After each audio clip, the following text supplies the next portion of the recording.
Okay, so I am having like mad polarizing simultaneous reactions to this. I feel a lot of grief and I feel like amazed and stunned. So this is draft 2 that Vince?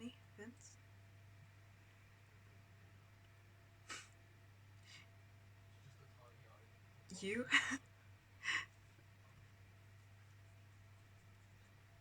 I like both.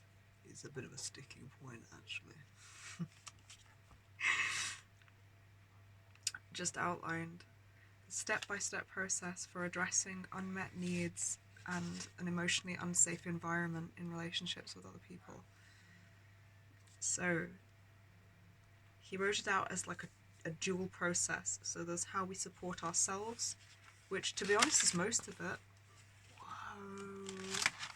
And then how we communicate with others as part 1 and part 2. And let's say, go back to the beginning. So, step 0, create journal/booklet and write as you go. So like literally just have a fresh piece of paper or a fresh notepad and have it open, and it'll say throughout which bits to write where, so you're building it as you go. I'm going to pause before every page to just hold it up so that you can see. I'm just going to rewrite how I've done our family's names.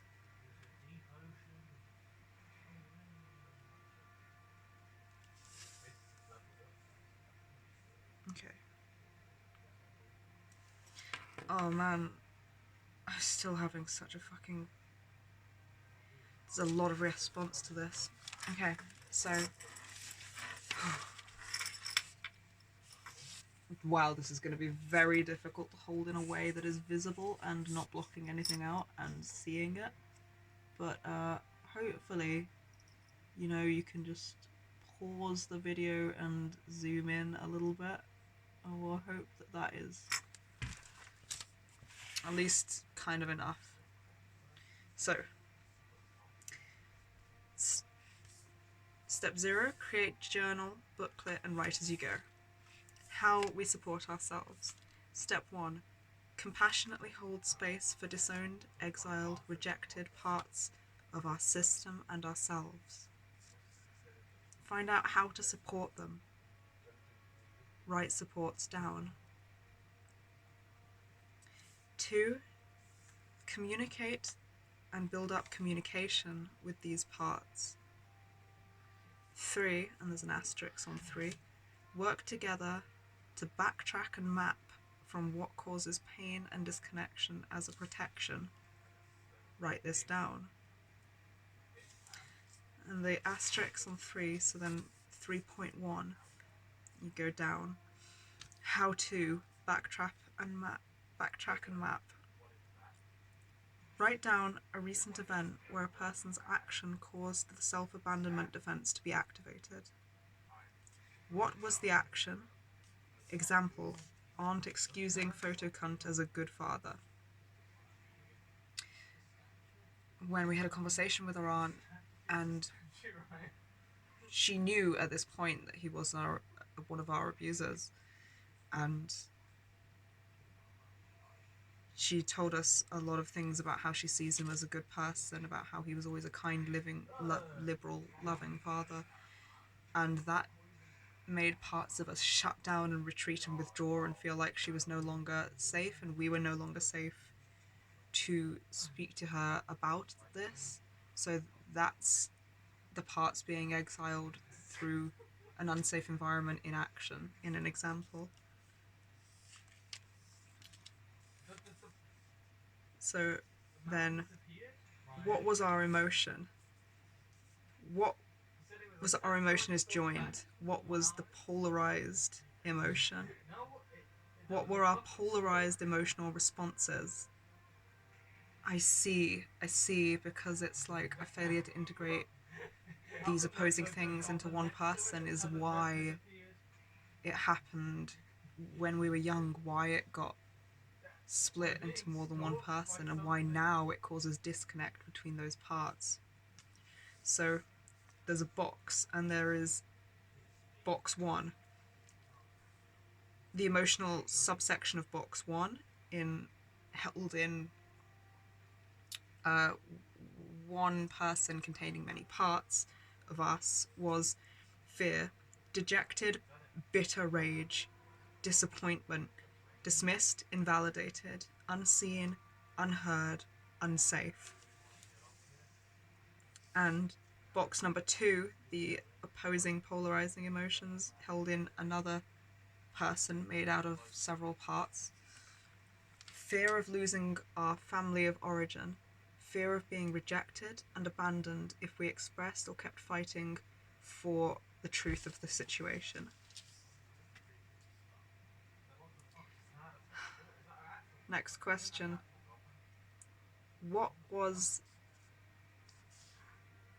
How was self-abandonment defensive?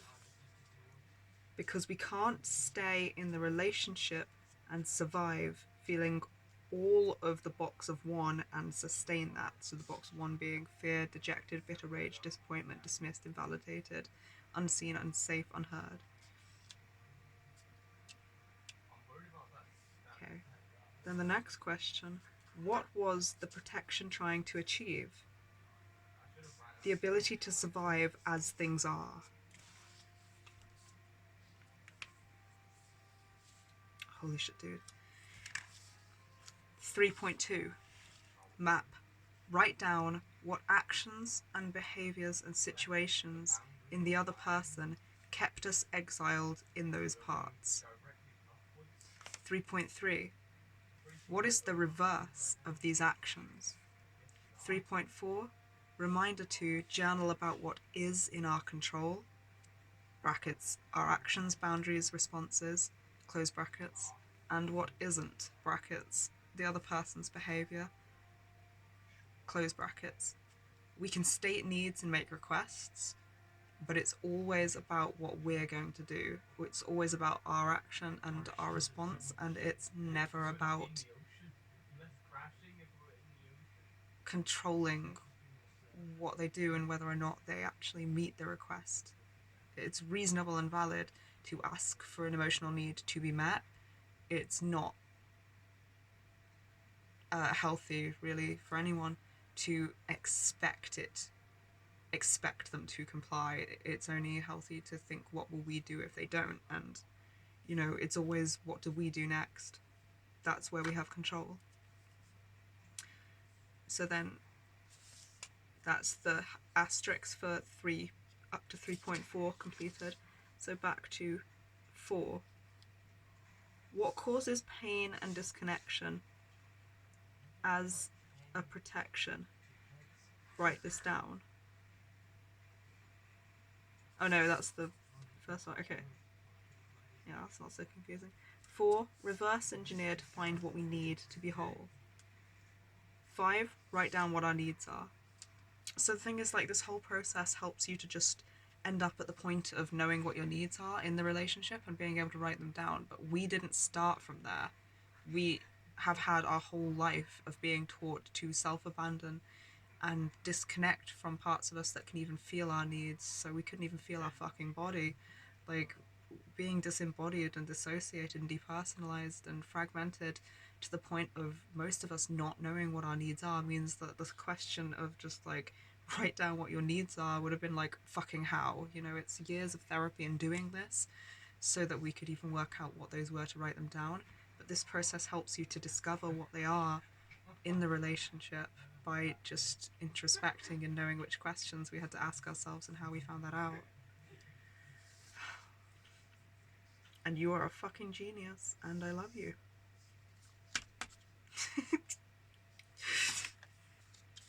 Alright. I love you too. You're so fucking gay. Come on. Holy hell. Alright, so then 6, grief work.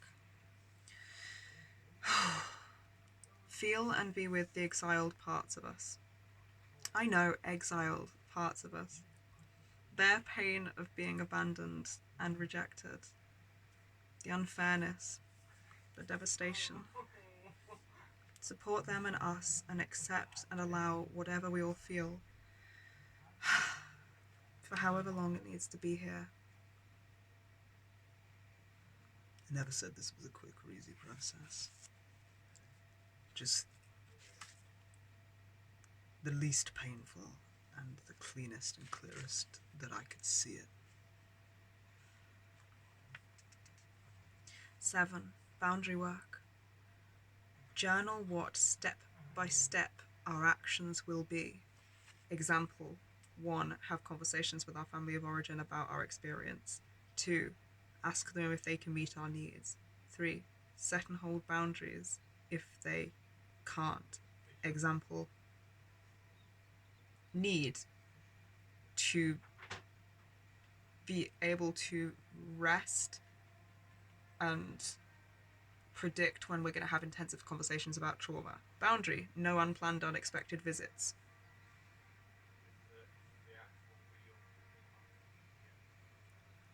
And example, that's an example we gave to our mother. An example we gave to our aunt was need not to have our abuser excused and us unsupported while we're being told we're being supported. Boundary, need you to be able to see how harmful our abuser is to be able to engage with you safely, to be able to keep in contact. It's not about controlling the other person's action, but it's just saying to feel safe in this relationship, this is what we need. 7.1, a boundary and consequence of one being broken by them is not the same thing as a threat or ultimatum. 7.2, if you break this boundary or can't meet this need, for our safety to prevent future harm from your actions, we will be forced to limit or go no contact.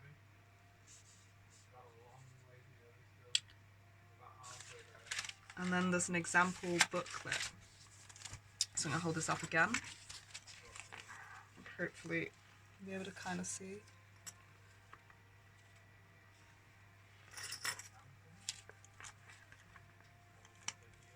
Ooh, really fucking good talks.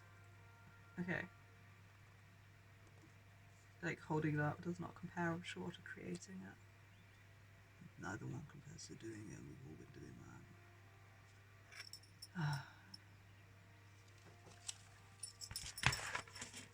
that. Okay. So, then you got an example page of what this booklet that you've been creating, as it says write this down, will look like. So the booklet will look like, and there's underlined questions with our answers. So how to support exiled parts, drop down bullet point list.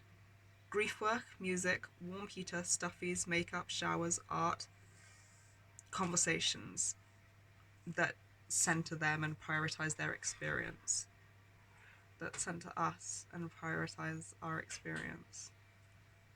And I realize that we've done this through building communication with these parts of us, and in my case through fusing with these parts of us, in your case through fusing with those parts of you, and in the hosting parts of me's case through listening to understand with curiosity, and through doing a shit ton of self-regulation, because as we previously explored, feeling the emotions that exiled parts feel does not feel safe to the parts of us that had to protect us in other ways by,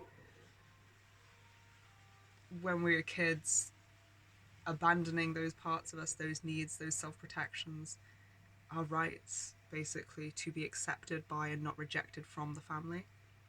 So now when we encounter them It re-triggers a lot of dynamics from early childhood, and in the hosting parts of me and the younger parts of me, some younger parts of me, it did not feel safe to experience like volatile rage and bitter disappointment about how our family respond to abusers and to us when we talk to them about abuse. And so having conversations with the exiled parts of us that center our, I'm speaking from like so many different parts of me right now as one person that's breaking my brain.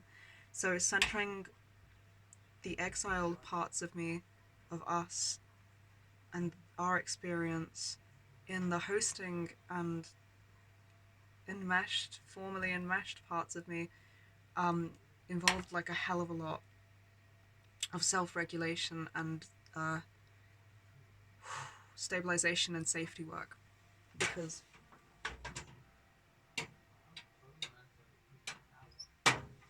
it felt really unsafe. So we had to understand, this is why this whole booklet being written out is supposed to guard against these things, because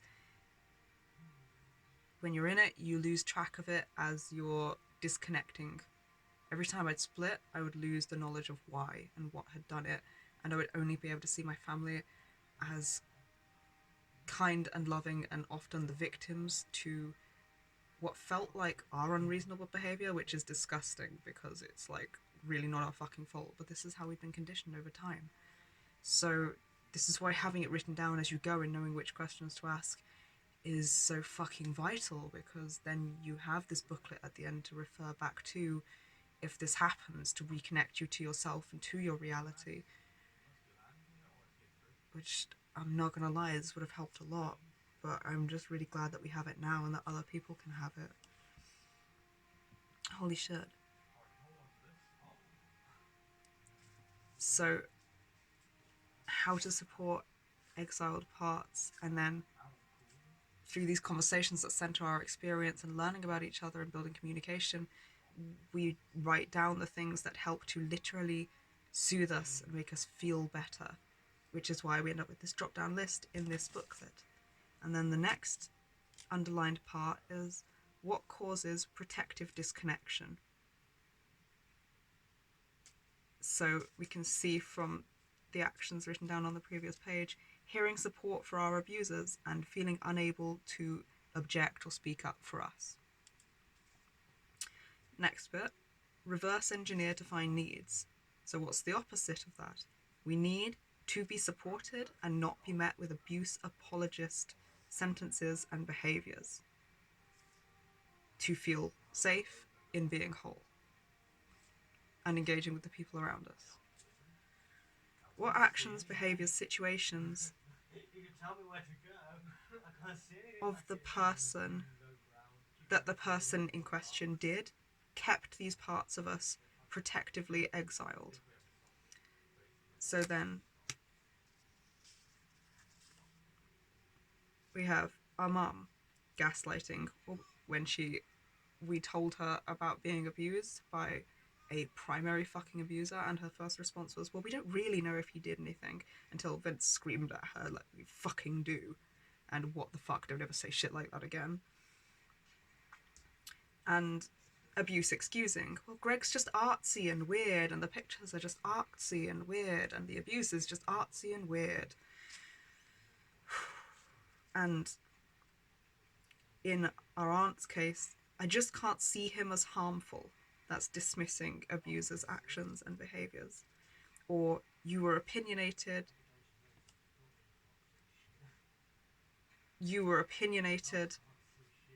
and prone to violence, behaviour pathologizing, putting it as a character trait or a decision, not just a part of who we were when it was a response to the abuse already. And you didn't meet his request, abuse. With that, putting abuse as a request is not only sickening, it's minimising. You didn't meet his abuse with anger and violence, so how could I know anything was wrong? Victim blaming. So then this section that says what actions, behaviours, situations did the person or people do that kept the parts of us protectively exiled, you end up with a page of a list of the things that you can recall at the time. Anytime you can recall them or anytime they happen, you write them in this thing. And as you're going through the example questions, just writing them in, and you end up with like a list of the reasons why these people are unsafe and why you need to go no contact if they can't change their behavior, which is something that a lot of parts of us really fucking need when the self-gaslighting hits. Which happens less and less these days because there's so many fucking examples, but it was a big fucking problem for the last 2 years and for our whole life because it had to be growing up. It was protective growing up is the thing. And then this booklet would also include what is in our control, our step-by-step action plan to deal with this damaging relationship dynamic. So in our case, in our example, 1 was bring our emotions a voice. Give our emotions a voice. Validate and prioritize our needs and bring them up in conversation. So like step 1 really is conversation. Like example, remember when you said X, that's dismissive and invalidating, etc. 1.2, it makes us feel hurt and unseen. Here is how it impacts us when you do or say these things. Example, self-abandonment, fragmentation, inability to be whole. 1.3, going forward, we need you to change how you respond to us, bringing our pain to you in order to feel safe and be able to engage in a healthy relationship with you. 1.4, we can't and don't want to control you and your behaviour, and these are our needs. You don't have to meet them, and if you can't, for our safety, the next action will have to be gaining more distance from you, more boundaries, less or no contact with you to limit our exposure to harmful behaviours if you're unable or unwilling to meet us where we're at and do the internal work of changing your behaviours that are unsafe to us. We still need to meet ourselves where we're at, even if you can't. We deserve to be seen and supported and safe, and our actions and needs are valid. Example of the conversations that we had with our family of origin.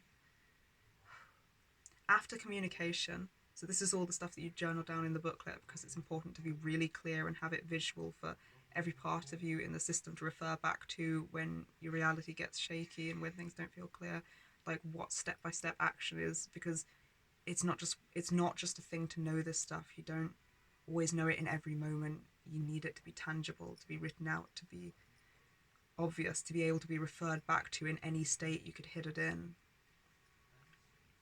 After communication, stating needs and making requests for them to be met, next action in our control is the upholding of our boundaries if they don't change their behaviour going forwards.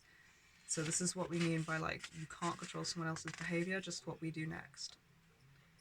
So in our control, how we behave and what we do to support us. Self-soothing, self-validation, self-reassurance, communication about how their actions impact us, asking for a need to be met, regulating ourselves through their response, paying close attention and always observing how our body feels during the conversation with them. Are we getting more tense? Where? Which muscle groups? And we can relax them as we go, but if we're observing and we're aware, then that gives us information about how safe the relationship is, and when we've been raised in it, that stuff is not obvious. Less tense? Question mark. Are we feeling more seen and heard as the conversation progresses and as we go forwards in having these conversations, or are we feeling more invalidated and confused and disconnected from ourselves as we go forwards? These are the places to be looking as you're doing this, having conversations and engaging with them.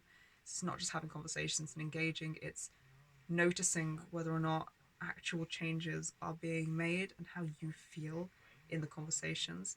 Is going to be really deeply uncomfortable at first, especially for the parts of us that were taught to people please for our own protection.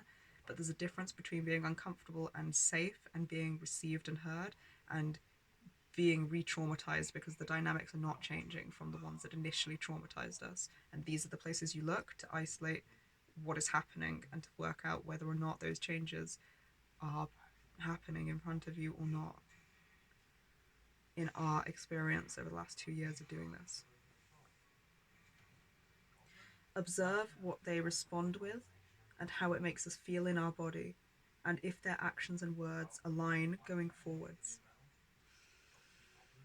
Breathing.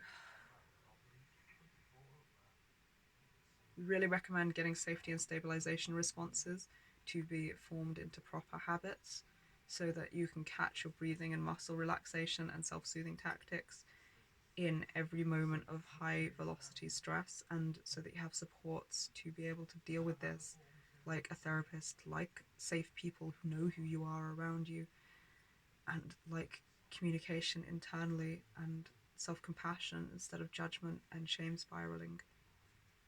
Shame spiraling is like a natural part of trauma, but if you can become aware of it and know how to counter for it, same with the inner critic and managing flashbacks. Like, it's really important to have skill sets to be able to support yourself through these really dysregulating, traumatizing times. I think if you're going to have these conversations with people who are making environments and relationships with them emotionally unsafe and unhealthy.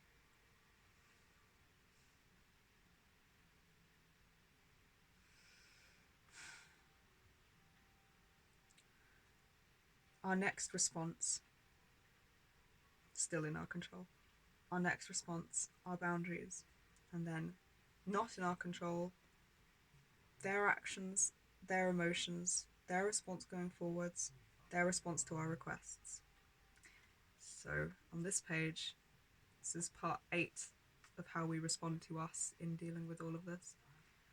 Create a booklet of our supports, accomplishments, steps taken, their actions and impacts on us, what's in our control and what's not. That's all of that we've just gone through, which, if you're looking at the picture, is the bit that's like, it has a page around it and it says example page on the ones that are example page, from this one to this one to this one. But yours obviously will look varied. It just tells you what sort of things you need to have in it so that you have this booklet to refer to, and the things that will help to be able to be referred to. 9. Refer to this booklet whenever self-gaslighting, self-abandonment, confusion, amnesia, self-minimization defenses hit due to fear of abandonment triggering self-denial and self-abandonment, to gain clarity and when we lose our grip on reality. I can't tell you how much pain over the last 2 years this would have saved us if we had this to refer to, because we kept re-engaging with the same dynamics without ever seeing that the same thing was being repeated without change. This would have helped us to track and remember what was dangerous, what was damaging, where it was happening, support ourselves better rather than just constantly getting disconnected, split, exiled from parts of us. This is a lot more important in what it could do than I feel able to describe. And 10, always follow with grief work, self-soothing, self-attunement, for the pain of coming back to the brutal reality. This is intensive, and it's just a detailed step-by-step of the cleanest, least painful way we found to follow this process for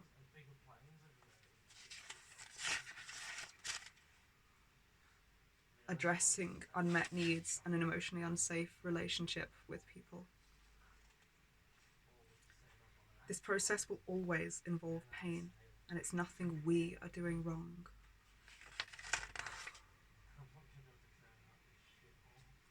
That's like the whole of part 1 for this, how we interact with ourselves, with each other, how we support ourselves through this process. And then part 2, how we communicate with others. It's relatively small, really, relatively like, let me just change where this name is, and then I should hopefully be able to just show you this. So then this is the how we engage with other people element.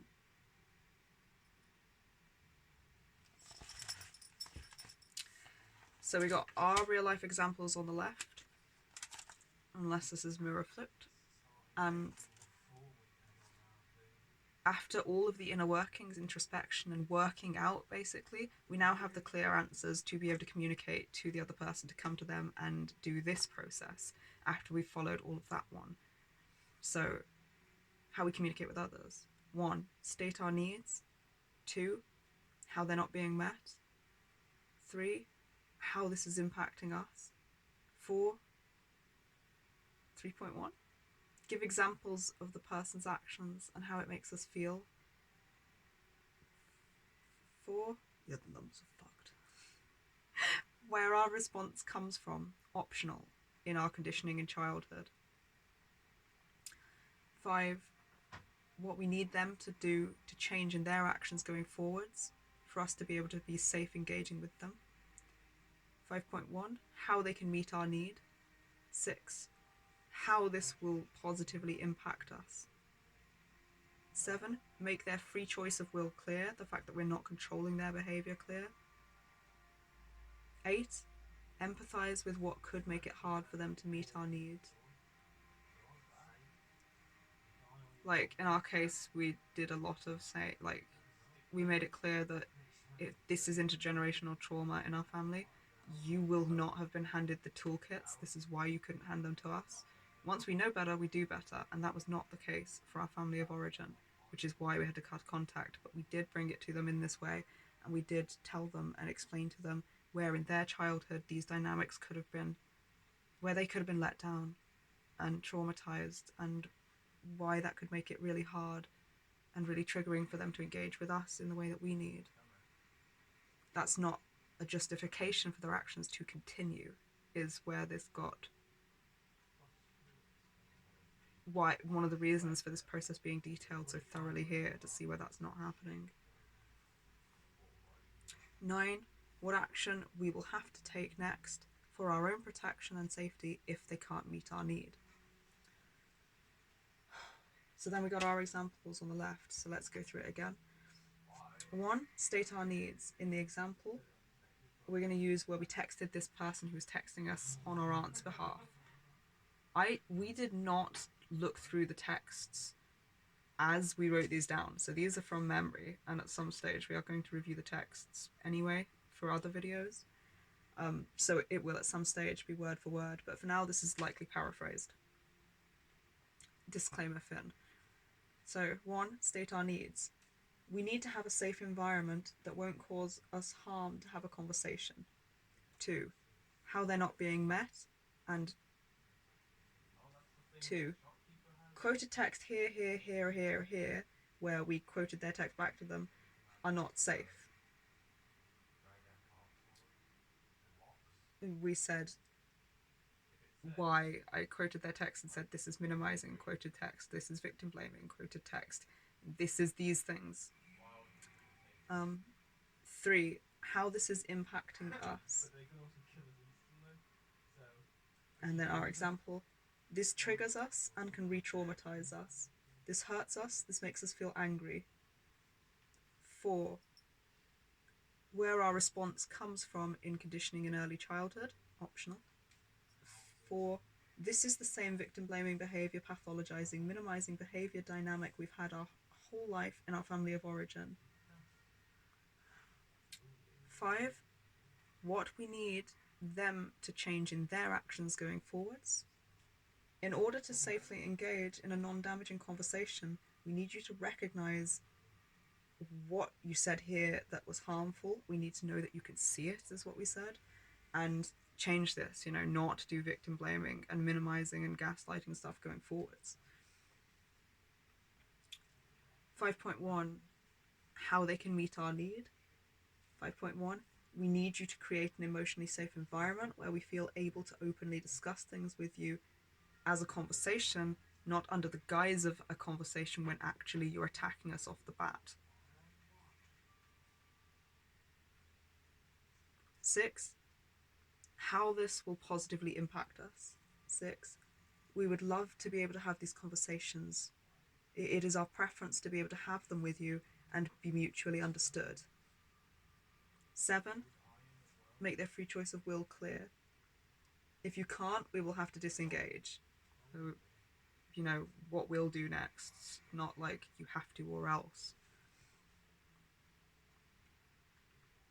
It's just, if you want to be able to have access to us, if you want to be able to talk to us, we have rights, and we will not put up with this shit.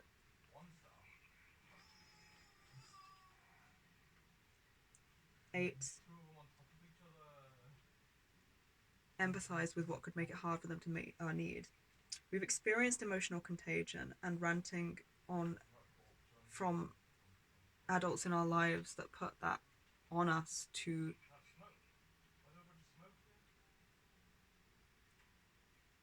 pick up the slack of their stressful situations, deal with it for them. We are worried that our aunt is doing that to you and that this is why you've approached us in such a way.